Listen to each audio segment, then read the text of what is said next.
జగదీశ్వర్ గారు కూడా క్లియర్ గా అదే అన్నారు. అధికారులతో సమీక్ష చేసిన తర్వాత సీఎం గారికి వారి లభించిన సమాచారం ఆధారంగా మాట్లాడారు అని.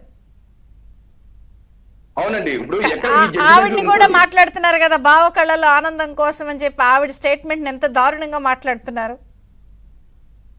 నిన్న రోజా గారు వీడియో రిలీజ్ చేశారు. నేను రోజమ్మ గారిని స్పెసిఫిక్ అడుగుతున్నాను.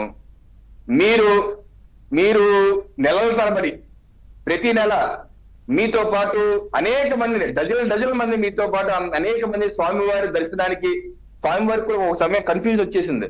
ఈ అమ్మాయి ఏంటి మన దర్శనానికి వస్తుందా దండయాత్రకు వస్తుందా ఇవన్నీ ఇంతమందిని వేసుకుని వెళ్ళిపోయారు కదా రోజమ్మ గారు. మీ యొక్క ప్రస్థానంలో ఎక్కడ మీరు మీ యొక్క హయాంలోనే లడ్డూ నాణ్యత తగ్గింది ఏంటి, లడ్డు ఇలా ఉంది, మన చిన్నప్పటి నుంచి స్వామివారు సన్నిధిలోనే పుట్టి పెరిగామని నిన్న కూడా చెప్పారు. మీరు పుట్టి పెరిగాం కదా, ఎక్కడైనా సరే ఎప్పుడైనా సరే లడ్డూ నాణ్యత ఇంత నాసి రకంగా ఉందా? లేదు కదా. మా ప్రభుత్వ హయాంలోనే ఇంత నాసి రకంగా ఎందుకుందని ఎప్పుడైనా సరే ఒక్కసారైనా సరే మీరు దాని గురించి ఆలోచించారా? మెట్ల మార్గంలో మీ చిన్నప్పటి నుంచి మెట్ల మార్గం వచ్చే వారికి దివ్యదర్శనం వచ్చేది, వాళ్ళు దివ్యదర్శనం చేసేస్తున్నారు స్ట్రైట్ గా. మీ ప్రభుత్వంలో మానేశారు, అది ఇవ్వకుండా ఆపేశారు. క్యూ లైన్ లో ఉన్న వాళ్ళకి సమయానికి పిల్లలకు పవర్ అన్ని ఇచ్చేవారు. మీ ప్రభుత్వం అన్ని ఆపేశారు. నేను అడుగుతున్నాను మీ ఛానల్ ద్వారా రోజమ్మ గారిని, అమ్మా మీరు మీ జగన్మోహన్ రెడ్డి గారి గుండె చప్పుడు మీకు తెలుసు కదా. సో జగన్మోహన్ రెడ్డి గారి గుండెల్లో చోటు కోసం మీరు ప్రయత్నం చేస్తారు కానీ భక్తుల యొక్క ఆత్మ ఘోష, వారి యొక్క బాధ, గుండెల్లో ఆవేదన ఎప్పుడు మీరు అర్థం చేసుకున్నారని, ఎప్పుడు మీరు అర్థం చేసుకున్నారు? మీ యొక్క మీరు ఎంతో మంది తీసుకెళ్లిన సందర్భంలో కూడా మీరు అర్థం చేసుకోలేకపోయారే. మీరు అక్కడే పుట్టి పెరిగని చెప్తున్నారు. ఇంకో విషయం, లడ్డు యొక్క ప్రాశస్త్యాన్ని, ప్రసాదం యొక్క గొప్పతనాన్ని మీరు చాలా నిన్న బాగా చెప్తున్నారు. కానీ మీకు ఒకటి గుర్తుందా రోజా గారు? చెవిరెడ్డి భాస్కర్ రెడ్డి గారు 2020లో స్థానిక సంస్థ ఎన్నికలు జరిగినప్పుడు లడ్డు ప్రసాదాన్ని తీసుకెళ్లి ప్రతి ఓటరు పెంచారు ఆయన నియోజకవర్గాలు. ఆ రోజు మీరు అడగలేదే ఇది స్వామివారి ప్రసాదమా లేదా అందరిలో వస్తువా, ఈ రకంగా ఇలా ఇస్తున్నారు ఏంటి? ఆ రోజు మీరు అడగట్లే.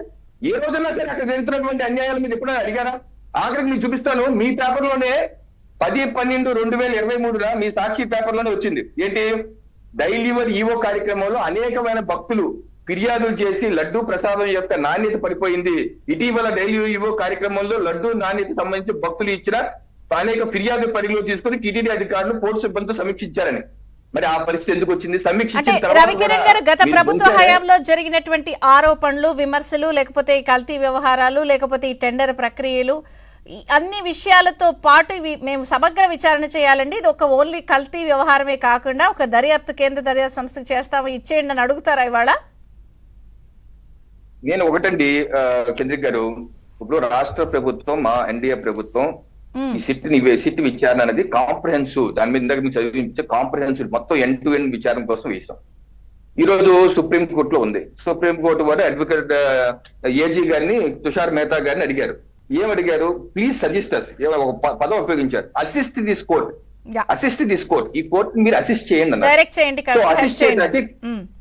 కొంత హెల్ప్ చేయండి అని. సో కేంద్ర ప్రభుత్వం మా తుషార్ మెహతా గారి జనరల్ గా ఇటువంటి సందర్భాలు ఏముంటాయంటే వాళ్ళకి తెలిసిన 3-4 ఆప్షన్స్ ముందు పెడతారు.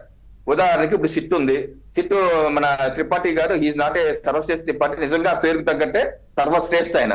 సో ఆయనకు మంచి రిప్యుటేషన్ ఉంది, జాతీయ స్థాయి మంచి రిప్యుటేషన్. అటువంటి రిప్యుటేషన్ ఉన్న వ్యక్తి ఆధ్వర్యంలో జరుగుతుంది కాబట్టి దీనికి ఇబ్బంది లేదు. అవసరం అనుకుంటే కేంద్ర హోంశాఖ నుంచి ఒక పరిశీలకును కూడా వేస్తాం.